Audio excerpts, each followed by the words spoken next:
ఎన్నికలకు ముందు అప్పుడు ప్రతిపక్ష నాయకుడిగా ఉన్నటువంటి జగన్మోహన్ రెడ్డి గారు విస్తృతంగా ప్రచారం చేసి రాష్ట్రమంతా పాదయాత్ర చేసి హామీలు ఇస్తూ ప్రజలకి అనేక రకాలైనటువంటి హామీలు ఇచ్చి ఆ రోజు ముఖ్యమంత్రిగా గెలవడం జరిగింది.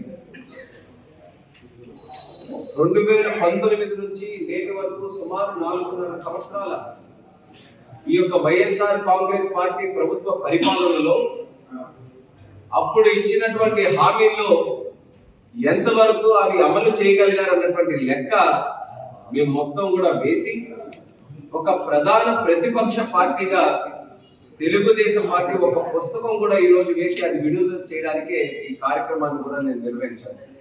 నిన్ననే రాష్ట్ర పార్టీ అధ్యక్షులు అచ్చెన్నాయుడు గారు అమరావతిలో ఈ యొక్క పుస్తకాన్ని కూడా ఆవిష్కరించడం జరిగింది. ఈరోజు జిల్లా స్థాయిలో ఇదే కార్యక్రమాన్ని పెట్టుకొని ప్రజలకి ఏ రకంగా మోసపూరితమైనటువంటి హామీలు ఇచ్చి అమలు కానిటువంటి హామీలు ఇచ్చి కేవలం ఆయన ముఖ్యమంత్రి అవ్వడానికి ప్రజలని ఎన్నికల్ని ప్రజాస్వామ్యాన్ని ఏ రకంగా ఉపయోగించుకున్నారు అన్న విషయాన్ని మరొకసారి తెలియజేయడానికే ఈ యొక్క కార్యక్రమాన్ని పెట్టాం. ఒక్కసారి హామీలు ఇచ్చినటువంటి చూసుకుంటే వాళ్ళు నవరత్నాలు అనేటువంటి హామీలు ఇచ్చారు. అలాగే ఒక మేనిఫెస్టోని ఎన్నికలకు ముందు జగన్మోహన్ రెడ్డి రిలీజ్ చేశారు. దానితో పాటు పాదయాత్రలో రాష్ట్ర స్థాయిలో కానీ జిల్లా స్థాయిలో కానీ నియోజకవర్గ స్థాయిలో కానీ అనేక రకాలైనటువంటి సభలు పెట్టి అందులో కూడా స్థానికంగా ఉన్నటువంటి సమస్యల మీద కూడా అనేక రకాలైనటువంటి హామీలు ఇవ్వడం జరిగింది. మొత్తం లెక్క వేసుకుంటే నవరత్నాలు మేనిఫెస్టోలో 199 హామీలు ఇచ్చారు. 199 హామీల్లో అమలు కానటువంటివి 109 హామీలు ఉన్నాయి. అలాగే పాదయాత్రలో ఇవన్నింటినీ కూడా కలిపి సుమారు 530 హామీలు ఇస్తే అందులో అమలు కానటువంటివి సుమారు 500 దాటున్నాయి.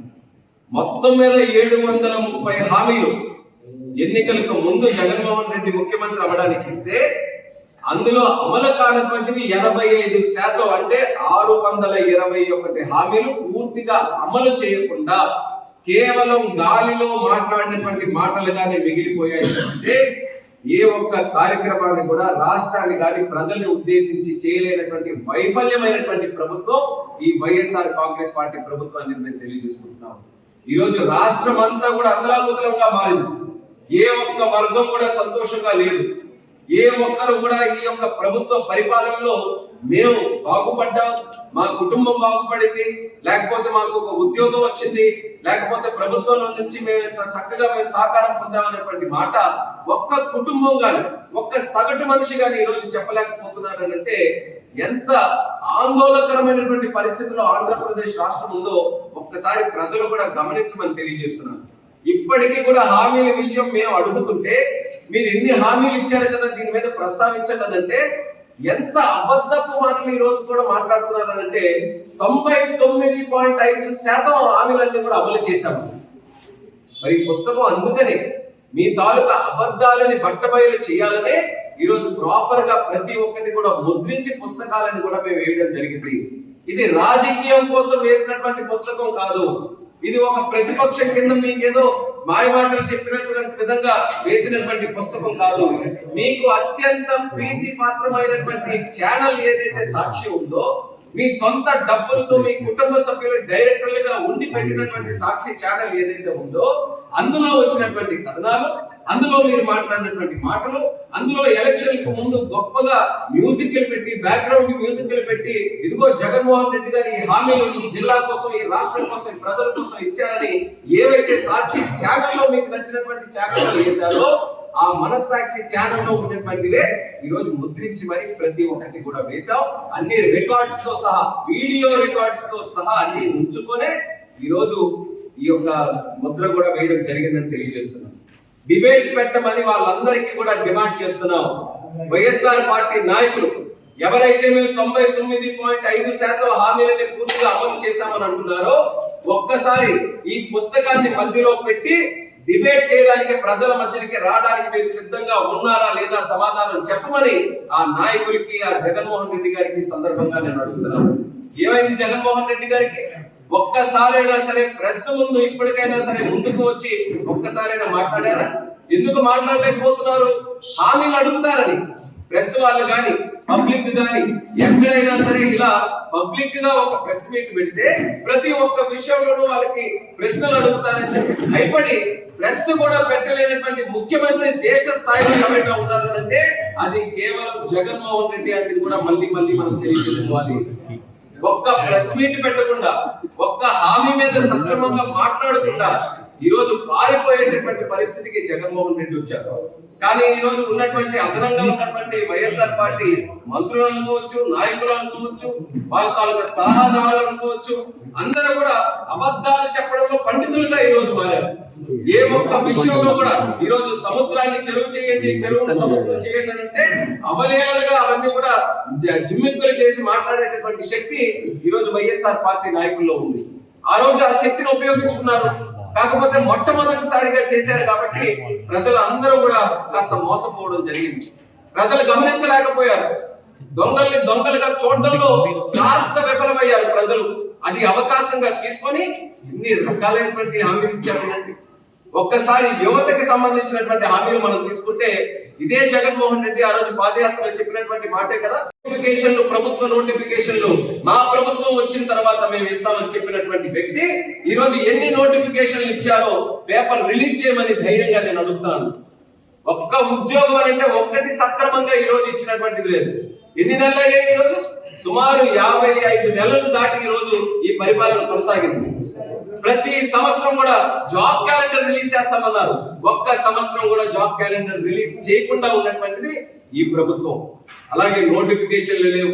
ఇంకా దానికి మించి ఉద్యోగాల కోసమని మా ఎంపీలను కూడా గెలిపిస్తే ఢిల్లీ స్థాయిలో మేము పోరాటం చేసి ప్రత్యేక హోదా కూడా తీసుకుని వస్తామన్నారు. ఒక్కసారైనా సరే ఆ హామీ నిలబెట్టుకోవడానికి ఒక్క ప్రయత్నమైనా పనిచేశారా? ప్రత్యేక హోదా తీసుకొని రాలేదు, అది వేరే ఎత్తు. ఈ రోజు దానికోసం పోరాటం కూడా చేయకుండా కనీసం ప్రత్యేక హోదా అన్న మాట కూడా మాట్లాడేటువంటి సందర్భం ఈ రోజు వైఎస్ఆర్ కాంగ్రెస్ పార్టీలో కలిగిందనంటే ఎంత మాయ చేయడానికి ఈ రోజు దిగజారారో ఒక్కసారి ప్రజలను కూడా గమనించమంటున్నారు. అలాగే ఈ రోజు కేంద్ర పాలనలో ఉన్నటువంటి హామీలు తీసుకుంటే స్టీల్ ప్లాంట్ అని అన్నారు. ఎన్ని శంకుస్థాపనలు చేశారు స్టీల్ ప్లాంట్ మీద? కడపలో స్టీల్ ప్లాంట్ మీద స్టీల్ ప్లాంట్, రాళ్ళ మీద రాళ్ళు, పేర్ల మీద పేర్లు అన్ని వేయించుకున్నారు. ఎక్కడ స్టీల్ ప్లాంట్ అంటే ఎవరికి కూడా తెలియదు. కొత్త స్టీల్ ప్లాంట్ గురించి మనం మాట్లాడుకోవాల్సినటువంటి సందర్భంలో ఉన్న వైజాగ్ స్టీల్ ప్లాంట్ కూడా ఈ రోజు అమ్మకానికి పెడితే దాని మీద కూడా గట్టిగా పోరాటం చేయలేనటువంటి దద్దములు ఈ వైఎస్ఆర్ కాంగ్రెస్ పార్టీ ప్రభుత్వానికి కూడా తెలియజేస్తున్నారు. రైల్వే జోన్ విషయానికి వస్తే ఆ రోజు మేము గట్టిగా పోరాడాం రైల్వే జోన్ గురించి పార్లమెంట్ లో కూడా. ఆ రోజు కేంద్ర ప్రభుత్వం మీద ఒత్తిడి తీసుకొని వచ్చాం.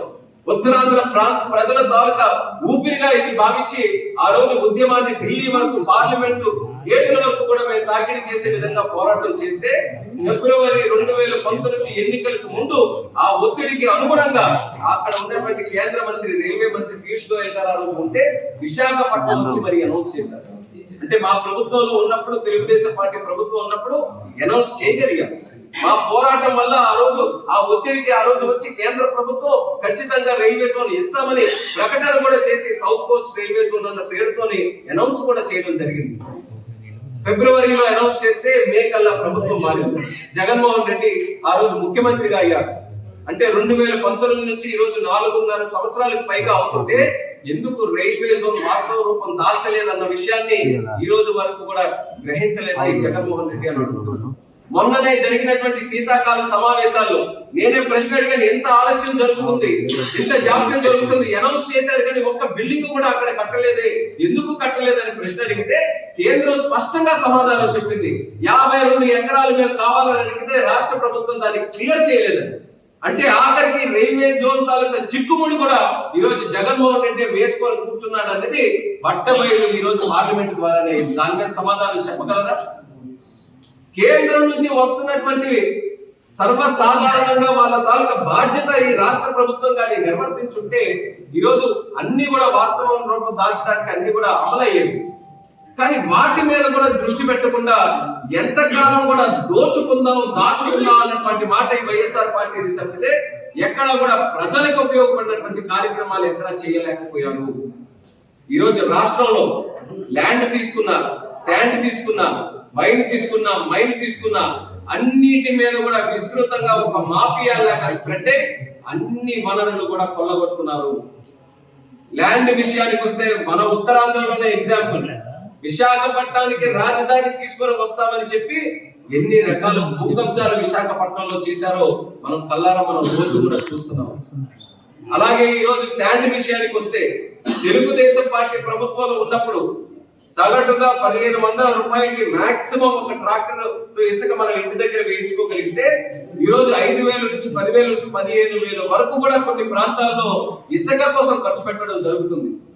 ఈ ఇసుక ధరలు పెంచి, సిమెంట్ ధరలు పెంచి, ఇలా కన్స్ట్రక్షన్ కి సంబంధించినటువంటి రంగంలో ఉన్నటువంటి ధరలన్నీ కూడా పెంచి సుమారు 120 వృత్తులలో ఆధారపడినటువంటి, కన్స్ట్రక్షన్ లో ఆధారపడినటువంటి వర్గాలు ఏవైతే ఉన్నారో, ప్రజలు ఎవరైతే ఉన్నారో పూర్తిగా ఈ రోజు ఉద్యోగాలు లేకుండా, జీతాలు లేకుండా, ఇన్కమ్ లేకుండా ఈ రోజు ఆత్మహత్యలు చేసుకునే పరిస్థితులు ఆంధ్రప్రదేశ్ లో వాళ్ళందరూ కూడా ఉన్నారు. దాని మీద సమాధానం చెప్పగలరా జగన్మోహన్ రెడ్డి అని మళ్ళీ మేము ప్రశ్నిస్తున్నాం.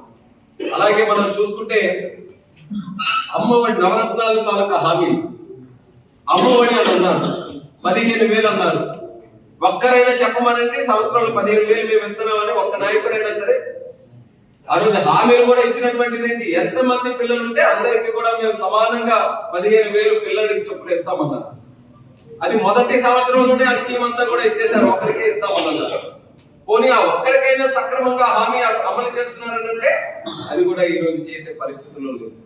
ఎన్ని కట్టింగులు విధించాలో, ఎన్ని రకాలుగా పథకాలని ఆపివేయాలో అటువంటివి మాత్రం అన్ని కూడా విధులు నిర్వర్తించి ఏవో ఒక రకమైన ఆంక్షలు పెట్టించి ఆ స్కీమ్స్ కూడా సక్రమంగా అమలు చేయకుండా, ప్రజలకి చేరనివ్వకుండా ఎన్నో రకాలైనటువంటి ప్రయత్నాలు చేస్తున్నారు.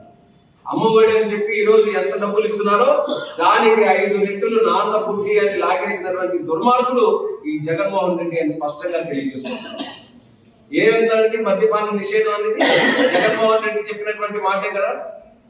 ఆడపడుచులు తాలూకా నెత్తి మీద ప్రమాణం చేసి మరి చెప్పారు ఆ రోజు. మీరందరూ కూడా నాకు షర్మిలమ్మ లాగే రాష్ట్రంలో ఉన్నటువంటి ఆడపడుచులందరినీ కూడా చూసి మా చెల్లి షర్మిలమ్మ ఎలాగో మీరు కూడా నాకు అందరూ కూడా అంతే, మీ కుటుంబాలు కూడా బాగుండాలంటే రాష్ట్రంలో మద్యపాన నిషేధం జరగాలి.